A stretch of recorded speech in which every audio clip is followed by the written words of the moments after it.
Hello folks, you may have seen one of my recent videos where we look at EV depreciation, just how much value some of these new EVs have lost within just a couple of years of their lifetime. And following that video, lots of people have sent me messages asking what are the kind of things I need to be looking out for that I don't necessarily usually look out for if I'm buying a petrol or diesel vehicle. First thing I do to all those people is remind them that if you go to 𝑘𝙃𝙉𝙆𝙎.co.uk, you can book a phone call with me and we can have a one-on-one chat. The second thing I do is tell them I might make a video about it. Here is that video. So first thing is service history. Now, EVs don't tend to need a great deal of servicing, if any really. Service intervals are very long. A lot of the cars that we looked at in that video that are like 2 or 3 years old may not have really had any kind of servicing.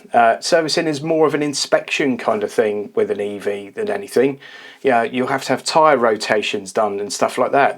They'll check a few things, they'll check the battery, all that kind of stuff. But in terms of actual servicing, obviously very few oily bits in the car. There's no engine oil to replace. There's no spark plugs to replace. You'll still get things like a cabin filter, you'll still have brake fluid, brake pads, all that kind of stuff in future.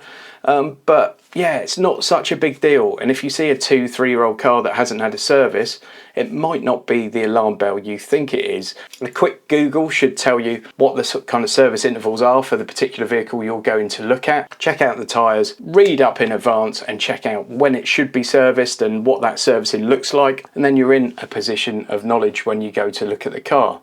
The second thing to look at, if you can, is the condition of the battery. Now, some cars will actually tell you themselves the battery health condition. And again, you'll need to take to Google and find out how you find that out for that particular vehicle before you go and look at it. And then with other cars, you can use apps and things to do it. And there are services where they'll actually come out and check the battery for you. Obviously, a fairly new car is going to benefit from the battery warranty that comes with the vehicle. Also look at things like the mileage. If it's got exceptionally high mileage, it's more likely that the battery may have depleted a little bit than if it's got a really low mileage. Next one is your test drive. Do everything you would normally do with an internal combustion engine car. So go out, check the brakes, brake hard, take your hands off the wheel, see if it veers to one side or not. Make sure you can select drive and reverse and put it into park with no problems. Make sure you've got no weird knocks coming from anywhere. Could be suspension bushings or anything like that.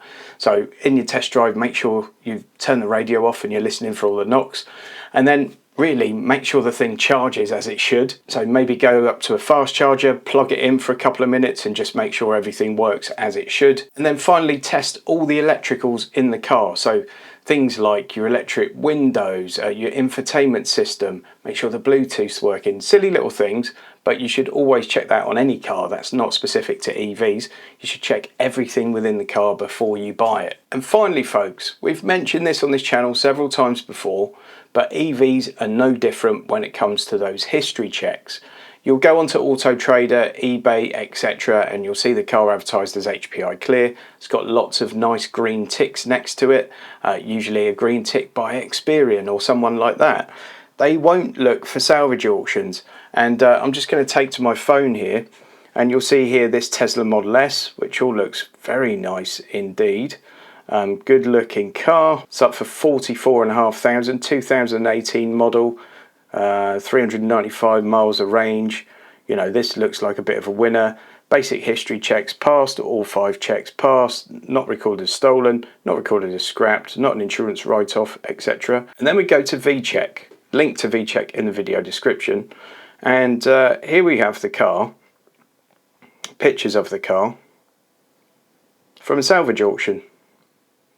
Because that's right, it was an unrecorded write-off. You can see there it's had a fairly heavy front corner knock. Next one we've got is this Model S that was advertised on Auto Trader, all the checks passed, and you can see this has had a proper knock. Really big front ender and back end damage as well, so it's probably gone into the back of someone and then someone else has gone into the back of that. Again, unrecorded write-off, so you're going to be paying top dollar for that car if you just take that Auto Trader green tick on face value. This car should probably be 20 to 30% cheaper than the advertised price. Unfortunately with this one, by the time I've gone in to grab the advert off Auto Trader, it'd already been sold. Next we've got this 2020 Nissan Leaf, 14 grand this one, 72,000 miles, 239 miles of range. All looks fine here. Then this has passed the full history check, not recorded as stolen, not written off, no third party interest, no outstanding finance, etc. So 𝑣check have taken us to this site for this car and just look at the state of it. I mean, this is a serious knock. This should be possibly, I mean, I would guess it must be an unrecorded Cat S, but by the looks of it, that may have been a borderline one, because the front end's totally stoved in, the back end is reasonably well stoved in, it's in terrible condition this, and it's being advertised completely legitimately, by the way, with full checks passed. The dealer selling that car is doing nothing wrong according to the law, and Auto Trader are doing nothing wrong according to the law, because it does pass the checks that they're talking about. This is an unrecorded write-off, and it's only by using a service like 𝑣check where it will actually detect these unrecorded write-offs. This is a £14,000 car, which, if it is a Cat S, as that would suggest, although I'm not convinced that shouldn't be, perhaps a bit worse. If that is a Cat S and it's been repaired and everything else to a good standard, that should probably be being sold for about 10, 11 grand and not 14. So really, the top check on 𝑣check is a tenner. Use the link in the video description. You just can't afford not to. By the way, folks, I didn't mean that to be a complete ad for 𝑣check. I just want to show you that some things about buying a used EV are quite different to a petrol or diesel car. Other things are exactly the same as we've seen before.